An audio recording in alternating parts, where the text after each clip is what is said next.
2021년 10월 21일 목요일 열림비전교회 새벽 기도회에 오신 여러분 환영합니다.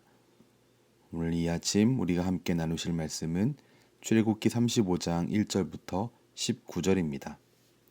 출애굽기 35장 1절로 19절입니다. 모세가 이스라엘 자손의 온 회중을 모으고 그들에게 이르되 여호와께서 너희에게 명령하사 행하게 하신 말씀이 이러하니라. 엿새 동안은 일하고 일곱째 날은 너희를 위한 거룩한 날이니 여호와께 엄숙한 안식일이라. 누구든지 이날에 일하는 자는 죽일지니 안식일에는 너희의 모든 처소에서 불도 피우지 말지니라. 모세가 이스라엘 자손의 온 회중에게 말하여 이르되 여호와께서 명령하신 일이 이러하니라. 이르시기를 너희의 소유 중에서 너희는 여호와께 드릴 것을 택하되 마음에 원하는 자는 누구든지 그것을 가져다가 여호와께 드릴지니 곧 금과 은과 놋과 청색, 자색, 홍색 실과 가는 배실과 염소털과 붉은 물들인 순양의 가죽과 해달의 가죽과 조각목과 등유와 및 관유에 드는 향품과 분향할 향을 만드는 향품과 호마노며 에봇과 흉패에 물릴 보석이니라.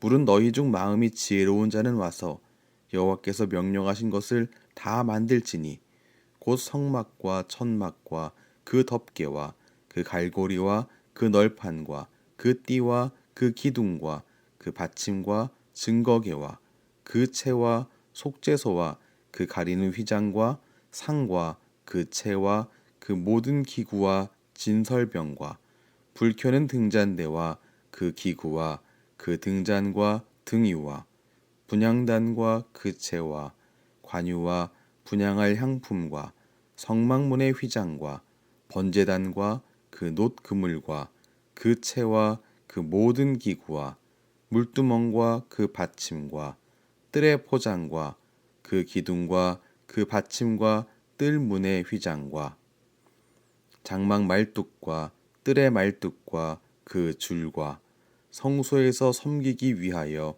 정교하게 만든 옷, 곧 제사 직분을 행할 때에 입는 제사장 아론의 거룩한 옷과 그의 아들들의 옷이니라. 아멘. 오늘 말씀에서 하나님은 모세를 통해 백성에게 성막을 만들라고 명령하셨습니다. 그러나 성막을 건축하기 전에 그리고 하나님께 예물을 드리기 전에 먼저 준비되어야 할 것이 있었습니다. 먼저 성막을 건축하기 전에 준비할 것이 무엇이었는지 살펴보겠습니다. 오늘 본문은 안식일 준수에 대한 명령으로부터 성막 건설의 선포를 시작합니다. 성막과 안식일에는 공통점이 있습니다. 둘 다 거룩하게 구별되었다는 것이 공통점입니다. 하지만 둘 사이의 차이점은 공간과 시간이라는 차이가 있습니다. 성막은 거룩한 공간이며 안식일은 거룩한 시간입니다. 하나님은 거룩한 공간을 건축하는 일을 앞둔 이스라엘 백성에게 거룩한 시간을 지키라고 명령하셨습니다. 거룩한 시간을 지키라라고 하는 것은 안식일을 지키라는 것인데 이 방법은 노동의 금지였습니다. 거룩한 시간을 지키기 위해서 백성들은 성막 건설을 안식일에는 중단해야만 합니다. 이 명령은 이스라엘 자손이라면 누구든지 지켜야 할 명령이었습니다. 거룩한 공간을 짓기 전에 거룩한 시간을 지키는 것이 먼저 준비되어야 합니다. 거룩한 공간이 거룩한 시간에 영향을 줄 수 있지만 거룩한 공간이 거룩한 시간을 보장하지는 않기 때문입니다. 이사야서에서 하나님은 수많은 제물과 제사로 나아간 사람들에 대해 내 마당만 밟을 뿐이니라 라고 말씀하셨습니다. 그들이 거룩한 공간에 있었지만 그들은 거룩한 시간을 보내지 못했었다라는 것입니다. 이렇듯이 공간이 시간을 만들어내지는 않습니다. 따라서 장소의 구분 이전에 시간의 구분이 먼저 되어야 합니다. 그래야만 하나님이 원하신 대로 우리가 언제나 어디서나 하나님의 부르심에 합당한 자로 살아갈 수 있게 되는 것입니다. 오늘날 우리에게도 시간을 구별하여 드리는 훈련이 필요합니다. 하나님을 내 시간의 주인으로 인정할 때에만 시간을 구별해서 드릴 수 있다는 것을 기억해야 합니다. 주님을 신뢰할 때에만 우리는 시간을 드릴 수 있습니다. 거룩한 공간 이전에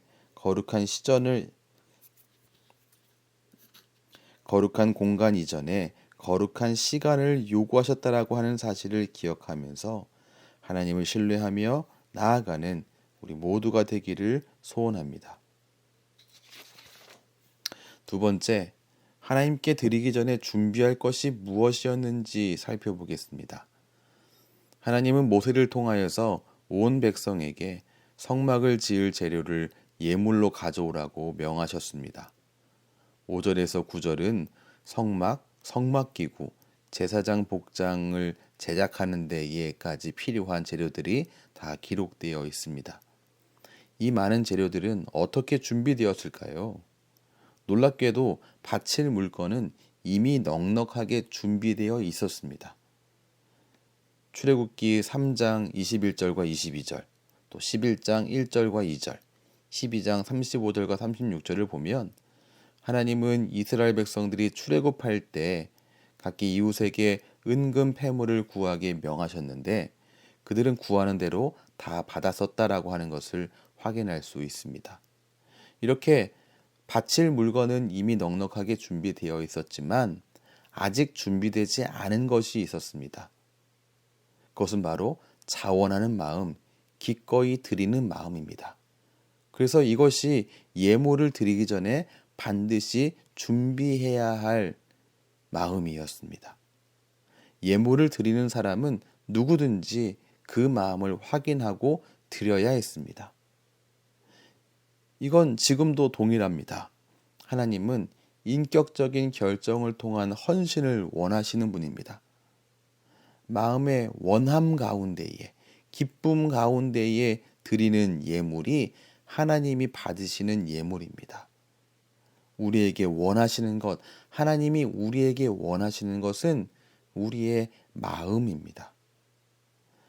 하나님은 은혜에 감사하는 마음과 하나님의 영광을 갈망하는 마음으로 기꺼이 드리는 그 예물을 지금도 기다리고 계십니다. 오늘 말씀을 정리하겠습니다. 공간과 예물은 외형이라고 말할 수 있습니다. 사람은 외형을 중요하게 여깁니다. 하지만 사무엘상 16장 7절에서 하나님은 사무엘에게 분명히 말씀하셨습니다. 내가 보는 것은 사람과 같지 아니하니 사람은 외모를 보거니와 나 여호와는 중심을 보느니라. 하나님이 소중히 보시는 중심, 바로 그 중심을 결코 놓치지 않는 하나님의 귀한 자녀 되시기를 주님의 이름으로 축원합니다. 기도하겠습니다. 외형이 아니라 중심으로 하나님께 나아오기를 바라시는 하나님, 우리에게도 언제나 그리고 어디서나 하나님의 부르심에 합당하게 살아갈 수 있기를 바라는 소원이 있습니다. 그러나 주님, 우리가 주님의 뜻을 알아도 그렇게 살아갈 수 있는 능력이 우리에게는 없습니다. 그래서 주님, 우리에겐 주님의 은혜가 필요합니다. 오늘도 우리에게 은혜를 내려주시옵소서. 그리하여 높고 귀하신 뜻대로 살아갈 수 있도록 오늘도 인도해 주시옵소서. 예수님 이름으로 기도합니다. 아멘. 우리 주 예수 그리스도의 크신 은혜와 하나님 아버지의 무한하신 사랑과 성령 하나님의 감화 교통 인도하심이 주님의 귀한 자녀들에게 때마다 일마다 충만하게 넘치시기를 축원합니다. 아멘.